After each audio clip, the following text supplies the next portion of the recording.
दशहरा, विजयादशमी के बारे में हम सब वही सुनते आए हैं। भगवान श्री राम जी ने इस दिन रावण का वध किया था, या माँ दुर्गा ने महिषासुर का अंत किया था। पर मैं आपको कुछ कम जानी हुई अनोखी बातें बता रहा हूँ। दशहरा कृष्ण और अर्जुन से भी जुड़ा है। वर्णन आता है कि महाभारत के अनुसार पांडवों ने अपना वनवास खत्म होने के बाद शस्त्रों को शमी के पेड़ में छुपाया था। विजयादशमी के दिन उन्होंने वही शस्त्र निकाले और उन्हें पूजकर विजय प्राप्त की।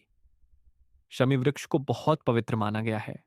मान्यता है कि शमी की लकड़ी से अग्नि प्रकट की जा सकती है, इसीलिए इसे ऊर्जा, शक्ति और पवित्रता का प्रतीक माना जाता है। इसीलिए दशहरे पर शमी के पत्ते सोने के समान मूल्य को बांटने की परंपरा है। दूसरा वर्णन आता है कि कर्नाटक का अयुद्ध पूजा यानी शस्त्र पूजा, कि यह सिर्फ त्योहार नहीं बल्कि औजार और हथियारों को शक्ति का प्रतीक मानकर पूजने का दिन है। दक्षिण भारत में किसान अपने हल, व्यापारी अपनी किताबें और ड्राइवर अपने वाहन तक पूजते हैं। वर्णन आता है अपराजिता नाम की देवी की पूजा, कि कई क्षेत्रों में दशहरे पर अपराजिता देवी की विशेष पूजा होती है। मान्यता है कि उनकी कृपा से कोई भी युद्ध, परीक्षा या व्यापार में हार नहीं होती।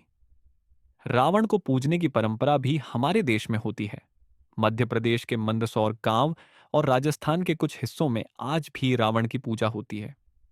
वहां लोग उसे वीर योद्धा, विद्वान और अपने कुलदेवता के रूप में मानते हैं।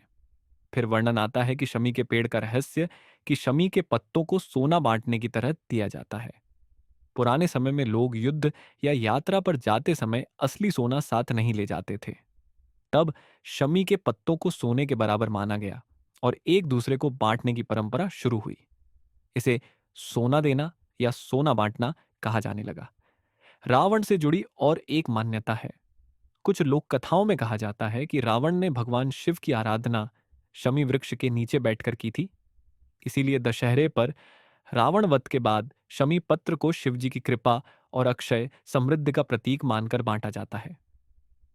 दशहरे पर शमी के पत्ते देने का अर्थ होता है आपको सोने जैसी चमकती हुई समृद्धि और सफलता मिले।